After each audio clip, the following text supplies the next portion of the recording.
Well, we are with the great Dale Perez today. Dale, you've been guiding for 52 years. That is correct. My last 2 Gold Cups I fished with you. Okay. What do you remember about those last 2 Gold Cups? 2 Gold Cups. I remember the first one we fished. I remember, I will not name where we were, but I remember that great big 130 plus pound tarpon. You were pulling him up. I was laying over the bow with my lip gaff To grab him. and right at the last second, the fly pulled out. Yeah. And We had some bad luck, but we snagged a couple. yeah. And then the next year, we broke that fish off, remember? The fly line broke. Fly line broke. Right. Bad string. Well, let's start right off the bat. All right. So this photograph is arguably the biggest fish ever caught. Biggest bonefish ever caught. Ever caught in the Western Hemisphere. 36 inches to the fork, you were saying? 36.5 inches to the fork with a 23-inch girth. And the numbers on that, girth squared times the length divided by 800, that's a 23-pound fish. Yep. But you let it go. Tell me about catching that fish. We were bone fishing in the afternoon Here in Isla Morada. here in Alamorada in the backcountry, where we normally catch bonefish. Where I was, a 9-pounder would be big. In this particular afternoon, these 4 fish came out of the slough and started tailing. And when I first saw them, I thought they were permit. And then I realized, oh no, they're bonefish. So my customer, Chuck Sheely from Columbus, Ohio, cast a shrimp out about 15 feet ahead of the fish. And he said, oh, it's too far. Should I reel it in? I said, no, leave it because they're going that way. And when one of the fish got near it, I said, just lift your rod and twitch it, which he did. Bonefish came over, ate. We hooked it. Off it went. Took about 25 minutes to catch her. And when I got her to the boat, I grabbed that fish, and he was fumbling around trying to get his camera out. And I said, please hurry, because I don't want to hurt this fish. Right. So he got the camera out, got it ready, and then I held it up, and we got a couple pictures, and I let her go. And the sad part of this story is I had a certified Boga grip scale in my mangrove fly bag that I took out of the bow compartment of the boat because my customers both had big bags. Right. And that bag wouldn't fit in there. So I said, I don't need this, just all full of flies. But my Boga grip certified by the IGFA happened to be in the bag. So I would have had to kill her to bring her in and weigh her. And we chose not to do that. Yeah, no, Andy. good for you. No, I get that for sure. Look, you've been in guiding for 52 years, and I want to get to the Homosassa story a little bit. Sure. But you're back. I mean, you're an athlete. You had aspirations of being a pro ball player. You played AAA, if I'm not mistaken. I did play professional baseball. Right. No, I made it to the Made it major to the leagues. majors. Tell me about that. Well, I was a high school All-American in Tampa Robinson. Then I got a scholarship and went to Florida State. Played for Florida State, Fred Hatfield. Then I got drafted by the St. Louis Cardinals and went ahead and signed a contract with the Cardinals and started out in the rookie league. I played in the Florida State League. I played in the Carolina League, then the California League. Then I played for the Tulsa Oilers, which was the Cardinals' AAA team. And then the next spring, I got to go to the big leagues. In my first year with the Cardinals, this was a long time ago, Carlos May, who played for the Chicago White Sox, blew his thumb off in 2 weeks military reserve training. Oh, So I got traded from the Cardinals to the White Sox, and they won the World Series that year. But I played with Bob Gibson, Lou right. Brock, Kurt Flood, Maris. Right. all those Wow. guys. What position did you play? I was an outfielder. So you had a good arm. Yep. That came into play in Homosassa with an apple at one point. Right? The red delicious method. Yeah, we'll talk about that in a little bit. So how long did you play ball, and what happened upon your Well, retirement? I slid late stealing a base. I went under the bag, tore the base out, tore my medial meniscus, and that was my end of my career. I was done. Right. And If you were to do that today with the orthopedic surgery level of sophistication, you'd be fine. you'd have been fine. But back then, It'd they ta- just, didn't have it back then. yeah. So I hurt my knee skiing. The first time I hurt it was I was like 16, a meniscus too. And back then they just removed the meniscus, so now you're bone on bone. yeah, And it's just a matter of time before the articulate cartilage goes away. right. So that ended your career. That ended my career. When did you first become a fisherman? As a young man or after baseball? Oh, I used to fish with my father growing up as a kid in Tampa. We used to do a lot of snook fishing. Uh-huh. And I started tarpon fishing up there. I bought a 19-foot robalo, and I used to go tarpon fishing in Old Tampa Bay. And that's where my career started. What do you remember about those days? I remember it was fun. There were a lot of tarpon. We didn't really fly fish for them then. Right. Threw plugs at them? Actually, we would catch live mullet in a cast net and put mullet on a hook and just let them drift out let there. them drift out. Isn't that the best bite in the world? Yep. Getting a tarpon to eat a live mullet? Yep. That explosion is unreal. And then as kids, we used to go to Gandy Bridge. Harry Spear and I and another fellow, Mike Hurlbert, we used to get up and spend the weekends on Gandy Bridge.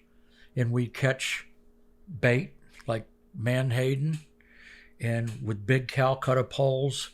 And we'd stand up on the bridge and the tarpon would swim the lights. Right. The shadow line.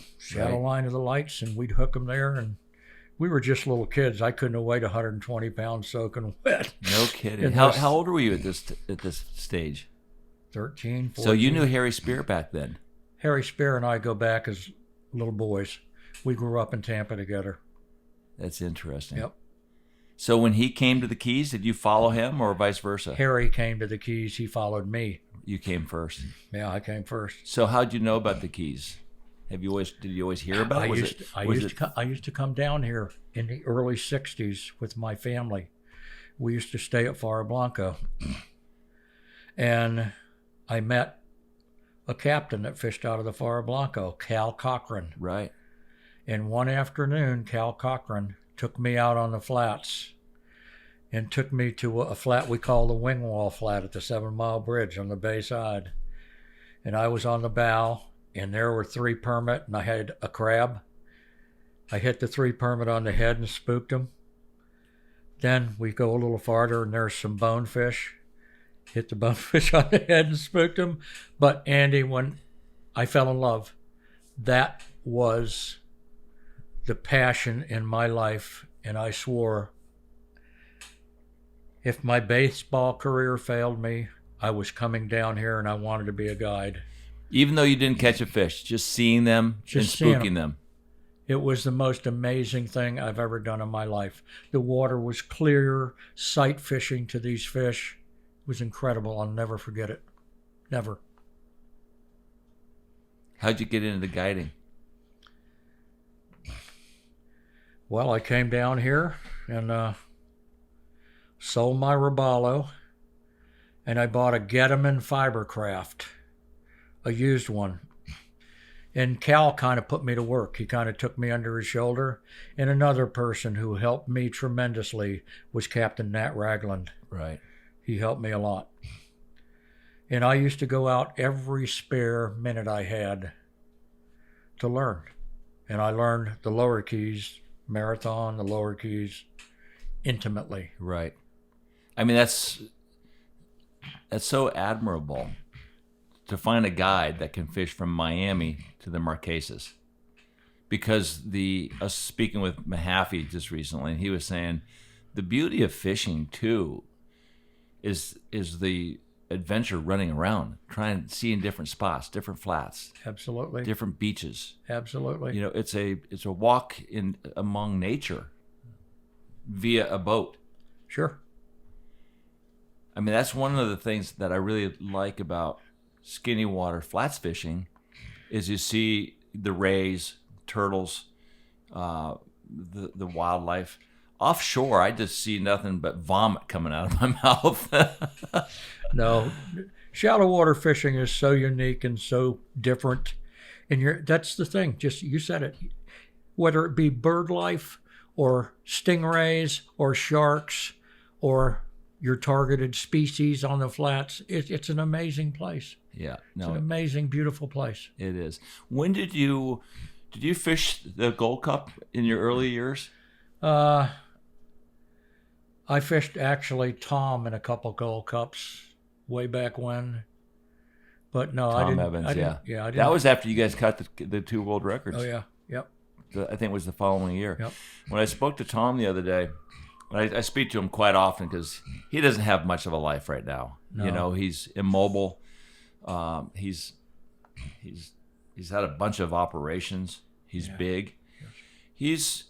He's basically doing a lot of his fishing through memories, but he still comes down every year, and he still goes out, fishes in the great flats of Homosassa. Even though if he doesn't see something, he's with his guys. He's with his memories. God bless him. You got to love that guy. God bless him. It was funny. I asked him about fishing with you and the records. He said that I think he called it the snag craft. Do you remember that? Did you ever call that boat the snag craft to you? Anyway, because you know how he makes up all these crazy words. Witticisms, He's yes. unbelievable. So he called it the snag craft. Yeah. Dale and I, we got a couple of records. We were in that damn snag craft. I said, what do you call it, the snag craft? He said, I'd hook a fish that would go over the horizon, and you used to have to take the cowling off to get the motor started or something like that. I don't remember that. I don't remember that. No. Well, Evans's mind is going. Yeah, I don't remember that. But anyway, let's talk a little bit about record fishing. Okay. Did you start doing that down here before you ended up in Homosassa? I did. And what kind of records were you looking for? Well, I caught a world record tarpon, or Stu Apt caught a world record tarpon with me. We were put in at the city center on Big Pine Key one morning, and he was fishing conventional tackle with 6-pound test. And we're after the 6-pound test tarpon record on conventional tackle. So he had gone down to Loggerhead Key, and that didn't see anything there.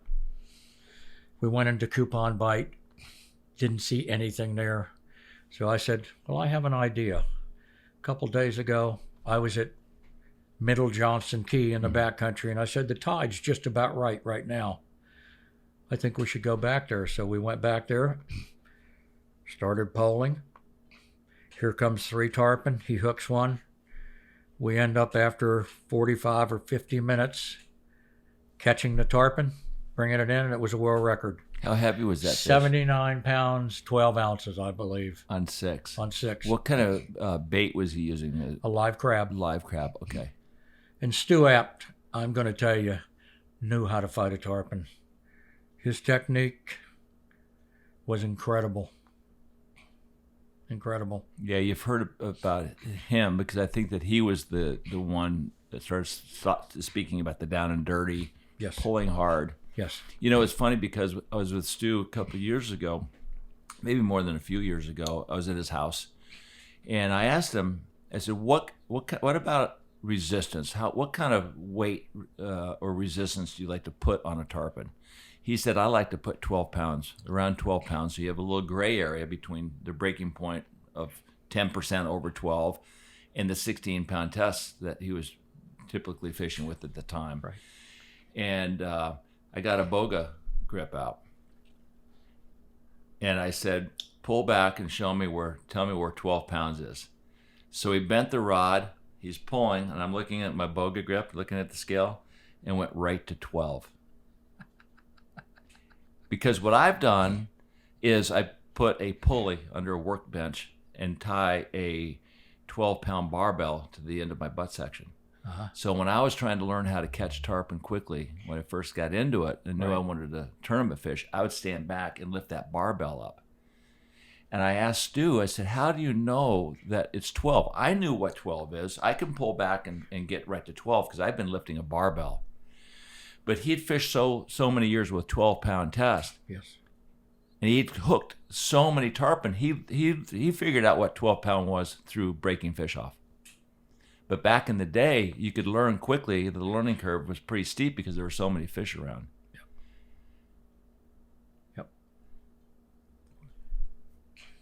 What kind of a guy was he on the boat? He was nice.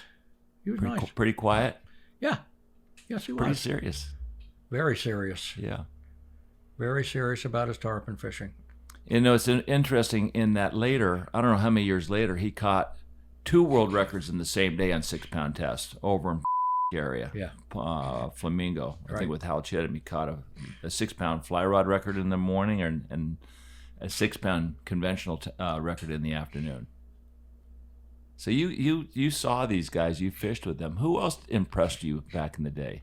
Jimmy Lopez. Yeah, tell me about Jimmy. He was a great angler. But a wacko, right? Yeah, he went wacko. Yeah, he went off the deep end. Was that a quick learning curve for him? Or was that? Well, you know, I think he still holds the 12-pound record for yellowfin tuna that he caught in Bermuda on fly. It's like 77 or something like that. Up there pretty good, whatever Right. it was. It was pretty big. Right. Well, you read the book, The Lords of the Fly, Yeah. written by Monty Burke, Yeah. which is, I think personally, the most important tarpon book ever written. Very well done. If you are passionate about tarpon, if you want to read a great fishing book, read Lords of the Fly, written by Monty Burke. Yep. Because it basically tells the story of the fish. What is a tarpon? Where did we first catch it? And the evolution of these titans that chase them. Sure. And you were right in the middle of that game. I was. What was Homosassa like? Homosassa was the most fantastic tarpon fishery in the world for big tarpon when I went there.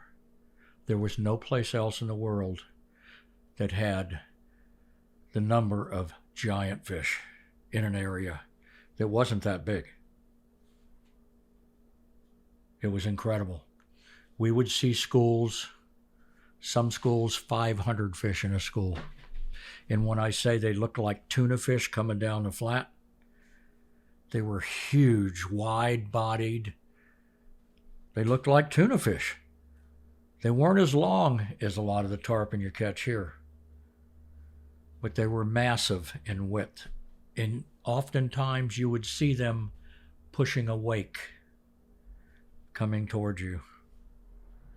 And you had to be a boat puller to do it right. Yeah, we had electric engines on the back of our boat, but some of us, Steve and myself and a few of the other guides who went up there, we didn't turn on our electric motors until we were trying to cut fish off. We poled. Get out in front of them. You'd have to chase them down a little bit. Yep. I know that. How many years did you fish with Steve up there? Because you guys used to take like a week off every year. 4 or 5 days. 5 days, I think, and we did that for 3 or 4 years. What was that like? That was the most fun I ever had with a fly rod in my life, fishing with Steve. We had a ball.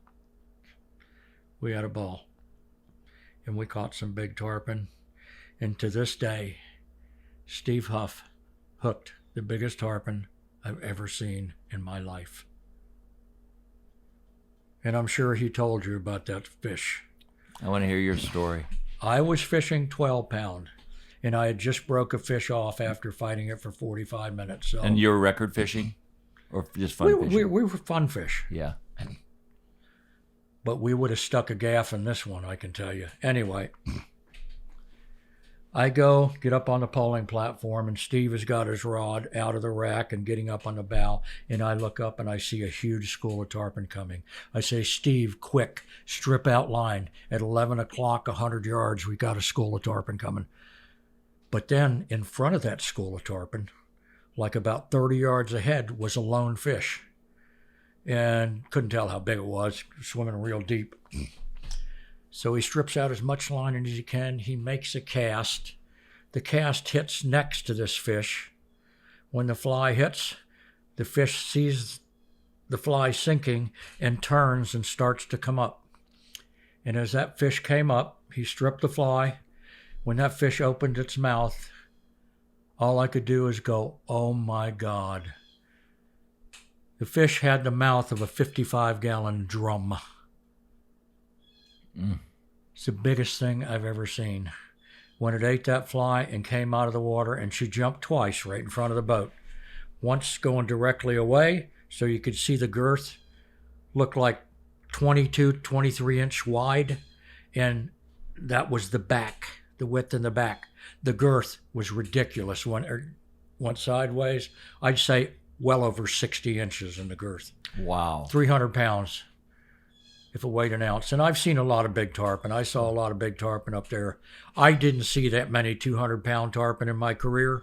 I saw a lot of tarpon that I would say were between 140 and 180 pounds. But when you're talking about this thing, it was incredible. I maybe saw 8 fish that I figured were over 200 pounds, but this fish was hideous. It was so big. Yeah, Steve said it was closer to 300 than 2. Yeah. Yep. Or he may even said closer to 300 than 250. Yeah, it was huge. Biggest tarpon I've ever seen. Who were your clients up there? I used to fish with Joe Robinson, a fellow named Don Stott from New York. He's the first one I fished with. He was good friends with Tom Evans. Right. Because they were both in the stock market together way back when. Who else?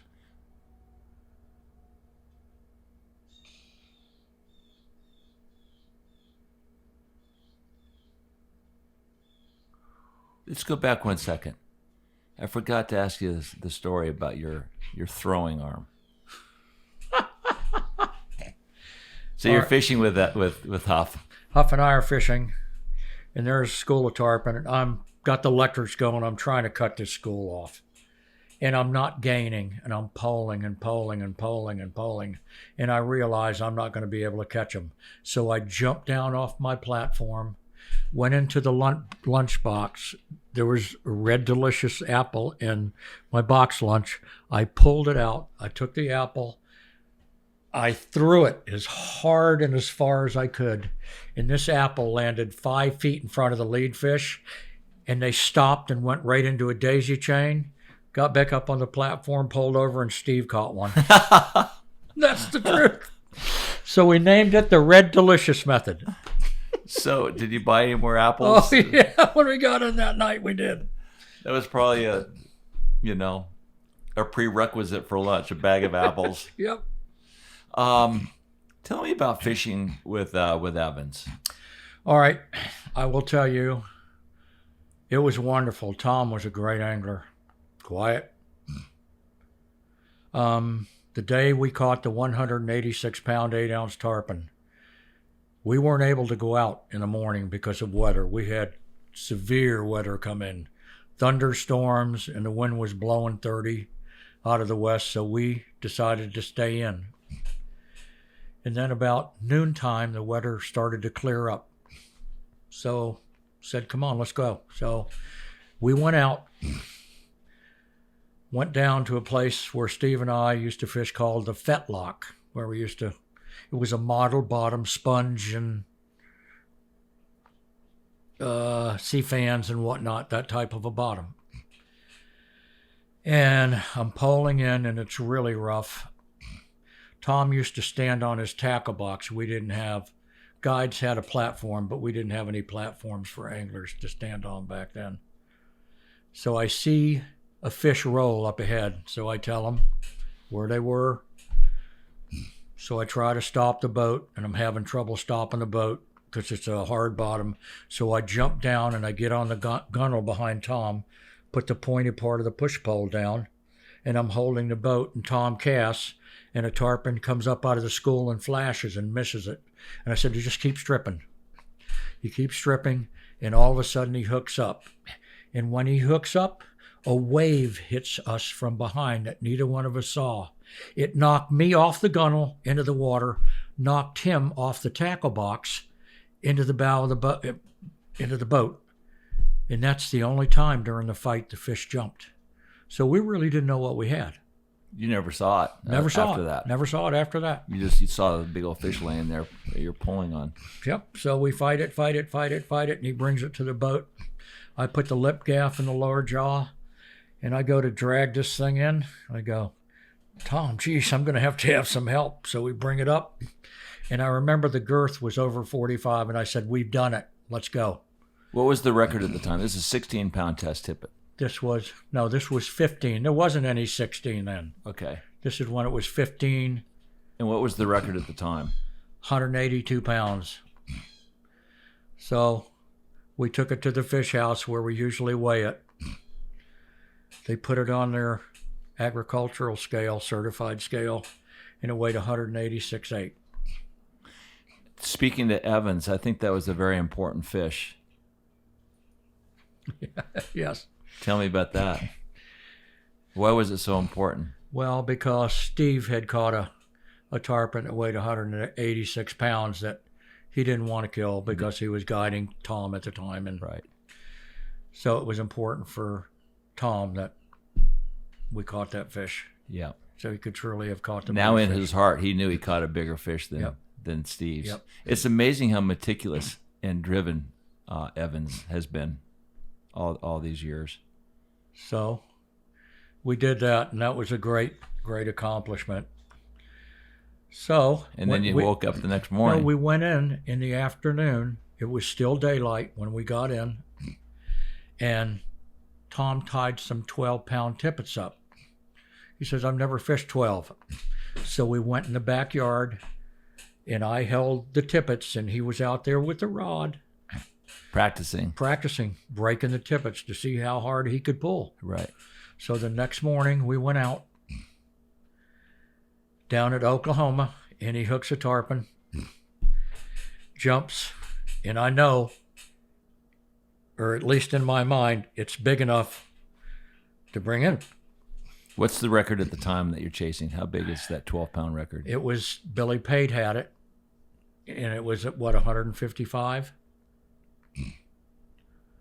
I don't remember what that record was that you were trying to break. We were trying to break the 12-pound record. And it was 155 at the time? Yeah. So 10 minutes into the fight, I'm standing up with Tom with my big gaff, and that fish swims right in front of the bow of the boat, and I reach out, and I whack that fish right across the back of the shoulder, and that thing launched me out of that boat like a rock. I went out like a rocket. I didn't let go of my gaff. That fish took off. It would jump, pull me out of the water. And Steve and Sandy Moret were fishing, and they saw this going on. And this fish literally, with no exaggeration, towed me over 300 yards in the water. And they saw me, and they were worried, and they came up to me. They said, I don't think we're allowed to help you, like grab my gaff or anything like that. So Tom had to crank the engine and come towards me while winding line, paying attention to that with me on the gaff. So Huff was able to come up next to me, and I grabbed the gunnel, and I held onto the gaff with one arm. And then Tom came up with the boat, and he forgot to put it in neutral in time, and he smashed me right. Anyway, one of them handed me a lip gaff, and I brought the big fish up, and I was able to get a lip gaff in his mouth. And then we got it. And it was 150, I think it was 155 pounds. New record on 12. New record on 12. I think Stu got ran over, too, with Ralph Delph. When Stu had caught that, he was guesstimating like a 230-pound fish, and Ralph Delph got yanked out of the boat. And Stu ran over to help Ralph, and he was talking about the controllers being a little bit different. He ran over Delph, and they ended up losing the fish. Yeah. I can't even imagine what that was like back then. Was that the only time you got yanked out of a boat, gaffing a fish? No, I've been yanked out a few times. Steve made mention of that one time. He said, at some point in your life, you've got to go. You got to gaff a fish. Obviously now we can't do that. No. We don't want to do that. No. The records are so high. Yeah.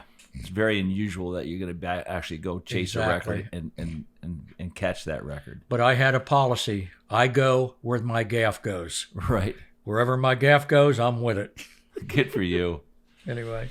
Tell me about some of the players over there. Because in Monty's book, he captures, the passion of all of us that have been chasing those fish over the years, and especially those guys, because that was the Shea Stadium of tarpon fishing. That's where everybody needed to be. Yep. But he spoke about all the characters. Tell me about that circus. Well, there was, as guides, Steve Huff and myself, and Mike Locklear's father, Eustace Locklear. He was guiding there with a cypress stick. That's what he used for a push pole. Danny Malzone. Sure. DePeric. Gary Marconi. Yeah. Freddie Archibald showed up on the scene. And what about the anglers? Well, you had Billy Pate, Robinson, Evans. Yep. Lopez. Jimmy Lopez. Was there a lot of hate, if you will? I don't know if that's the correct word, or was there a lot of animosity towards each other? I don't contentiousness. Think so. I don't think so. I didn't feel that back then. I think there were a group of guys who were there for one reason, and that was to catch world record tarpon. That's why we went there. Right. That was our goal, to go out and catch the biggest tarpon ever taken on a fly rod. And then a lot of people started coming up there after the word got out that Andy had no business being there. They were just boats getting in the way. Right. Getting in the way. I remember I was there just briefly. And it was already really in a massive decline. It had already been expired. And I felt I wasn't there to record fish. I was there with a friend of mine, Raz Reed. Sure. He said, let's go fish Homosassa. And I was there, and my eyeballs, were like, I was just so new. I was a neophyte to the whole game. But, 4 days later, I'd only made 3 shots. The fishing wasn't very good. And I wanted to go fishing. I wanted to see fish. And so I came to the Keys and stayed in the Keys. Yep. But every year you'd hear these stories about who was doing what. Yeah. And vicariously, the Tarpon Telegraph would go off, and Evans would call, and he'd catch. I think he really had some hard feelings towards Billy Pate, because Bate was trying to change, a 3-foot shock tippet for billfish and a lot of different things. And he wanted to introduce 20. You're right. And he would run all over the place. We call it tending his poon. Right. Never pulling. I'm not going to badmouth Billy. Yeah. That's what was going on there. Right. And my last year was 1982. Tom and I were working a daisy chain, and out of the corner of my eye, here comes a bass boat running right up to the school of fish that I was fishing, and started throwing bass worms in it. Oh, my God. That's when you left. I didn't know what to do. I looked at Tom and said, I'm sorry, I can't do this anymore. Right.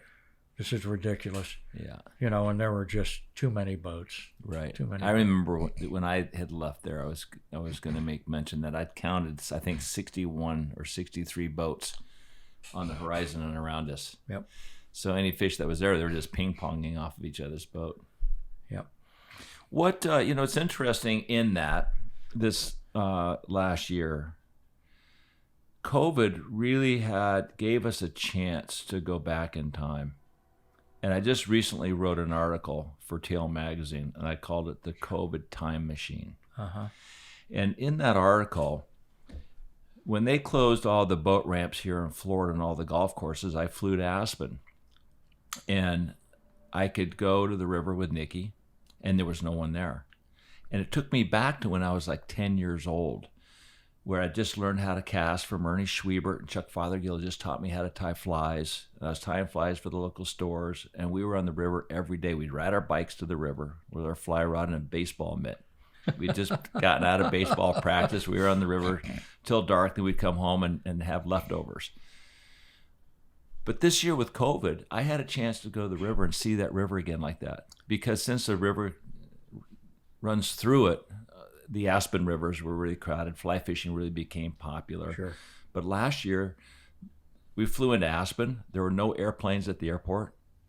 There was no traffic. The rivers were empty. And for like 2 months, Nikki and I went back 55 years, 60 years in time. Wow. And then I got into the Keys a little bit early. And we were down there fishing in the Lower Keys. And you could come out of Bow Channel, look to Key West, and not see a white boat anywhere, not see a speck on the horizon. There was nobody. It's amazing. And the tarpon were high and happy and sliding, and it was like hours. And then we flew back to Aspen, and everything had been open, and now there's 900 private jets at the airport, and town was filled up. But as bad as COVID is, obviously, it gave us a chance to have really good perspective and see something that we'll probably never see again. Sure. What did you see down here this last year? Were you fishing at all when they closed the Keys? Yeah. And it was nice, Andy, because there weren't boats running all over the place. You pretty much could go where you wanted. There weren't that many people fishing. I mean, I did a lot of fishing on my own because people couldn't come in. They had the road closed. So it was fun, right? It was fun. Yes.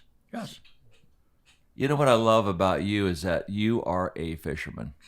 I love it. You wake up and go do exactly what you want to do every day. Love it. A lot of guys have gotten burned out. They left the sport. Like Harry kind of got burned. He's building boats. He's left. A lot of people are too frustrated with what they see out there now, so they kind of are doing other things. I mean, how old are you now? 73. And you and Steve Huff?